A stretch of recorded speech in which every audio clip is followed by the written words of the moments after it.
emisija uz nas, a sad je vreme da pričamo o najavljenoj temi racionalizaciji zaposlenih u javnom sektoru i tome kada će vlada usvojiti uredbu o internom konkursu kojim će omogućiti prelazak iz jednog organizacionog oblika u drugi u lokalnim samoupravama. Razgovarat ću o tome sa državnim sekretarom Ministarstva državne uprave i lokalne samouprave Ivanom Bošnjakom. Jako mi je drago što ste stigli. Dobro jutro. Dobro jutro i vama i pozdrav svim vašim gledalcima. Uprkos obavezama, vi ste tu. Počet ćemo od ovoga. Ministar Stefanović je negde krajem decembra spomenuo da je otpuštanje čak 1400 ljudi iz MUP-a, negde očekivano. U medijima se spominje i ova brojka, ne znam da li je tačno, od skoro 6000 ljudi koji će ostati bez posla u lokalnim samoupravama. Šta je od toga tačno, zapravo koje su predviđanja, s čim sad baratate od tih informacija? Moram da naglasim da je u pitanju proces koji traje od 2013. godine praktično, od decembra i donošenja one uredbe o zabrani zapošljavanja, odnosno načinu pribavljanja saglasnosti za novo zapošljavanje unutar javnog sektora. Čitav proces traje već više od 2 godine.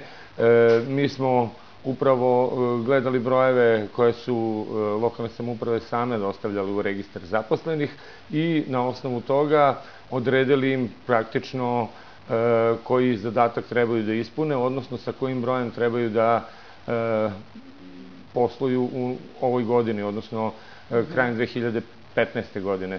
Do 8. februara lokalne samouprave su dužne da donesu svoje odluke u skladu sa odlukom vlade i da broj zaposlenih koji im je određen rasporede po svojim organizacijnim oblicima. To znači da ne postoji nikakav spisak koji se spominje po medijima koji se vama, ministarstvu, dostavlja, već lokalne samouprave u ovom smislu same donose odluku, autonomne su u tom odlučivanju, a da li je moguće da sve to bude urađeno u ovom kratkom periodu?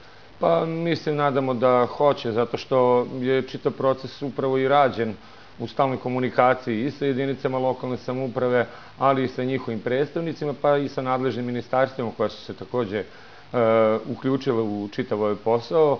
Da naglasim i to da je racionalizacija praktično 3. put se sada sprovodi. Prethodne vlade nisu do kraja završile nikada ovaj posao. Mi smo sada tome pristupili i postupno i detaljno. Sagledali smo lokalne samouprave između sebe, zato smo i dali određene vreme i rokove šta trebaju da ispune, a na njima je ostalo da se međusobno preorganizuju, sagledaju koji su im ljudi zaista neophodni za obavljanje posla koje su dužne da opštine i gradovi u Srbiji isprovode, a sve ono što je višak naći se na tržištu rada. A šta znači to do kraja da se sprovede? Šta to znači? Zašto do sad nije bilo i kako će biti obavljeno onda do kraja? Pa, bilo je pre svega nedostatak političke volje koja sada definitivno postoji. Drugo, čitavo društvo je svesno da je veliki teret ono što je umeđu vremenu našlo posao u javnom sektoru i treća i najvažnija stvar je da postoji odgovarajuća i inspekcijski nadzor i odgovornost donosilaca odluka. Koji su kriterijumi za prosto otpuštanje tih radnika, ne možemo drugačije reći, kako će se to zapravo na kraju sprovesti, kako će izgledati? Čitav niz postupaka je u pitanju, jedan od njih je i ovaj koji se odnosi na novu uredbu koja će omogućiti praktično razmenu zaposlenih unutar jedinice lokalne samouprave između pojedinih organizacijnih oblika. Naravno da upravna inspekcija će biti zadužena da nadgleda posao na nivou opštinske uprave, gradske uprave, a tamo gde su ljudi angažovani po zakonu o radu će nadzor vršiti inspekcija rada. Naravno da će se u tome prvo pristupati savetodavno, a nakon toga će se sprovoditi odgovarajuće zakonske sankcije prema onima koji ne sprovedu ovaj posao do kraja. Naravno da je i Ministarstvo finansija takođe uključeno u zakonu o određivanju maksimalnog broja zaposlenih. Postoji ta odredba da se određen stepen transfera ne realizuje kao onim jedinicama lokalne samouprave koje ne sprovedu racionalizaciju i traži se naravno i puna i politička odgovornost prema onima koji ne budu sprovodili ove poslove.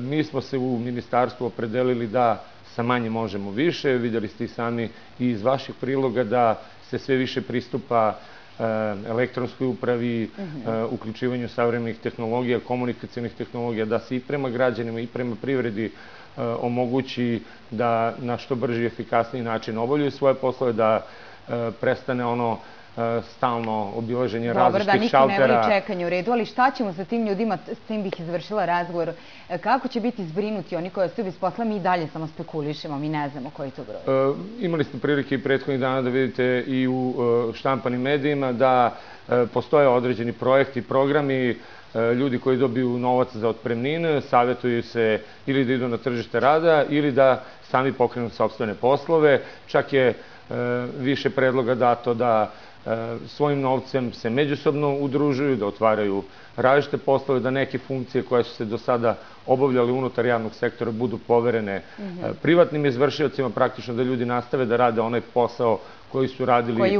Koji umeju, ali da ga rade kao uslugu ka javnom sektoru, a da nekim drugima ponude takođe svoje znanje i iskustvo i možda najvažnija stvar, da su se i velike kompanije takođe uključile u ove poslove, odnosno da će tim ljudima koji su ostali bez posla ponuditi neku vrstu partnerstva. Kad je realno da očekujemo ovu priču kao vrlo izvesnu i kad ćemo otprilike znati koliko ljudi ostaje bez posla, koji će biti premešteni neke druge jedinice, možemo li govoriti o tome? Pa ja ne bih određivao vremenske rokove, u svakom slučaju opštine praktično svakodnevno i danas ćemo imati neke sastanke sa nekim vojvođanskim opštinama, dolaze da se posavetuju, razmišljali su i radili su već u prethodnom periodu, naravno ljudi koji su ostvarili mogućnost da idu u penziju, otišli su u penziju, jedan deo ljudi je preraspoređen na druge poslove, pojedini će biti razmenjeni, a oni koji se nađu na tržištu u narednom periodu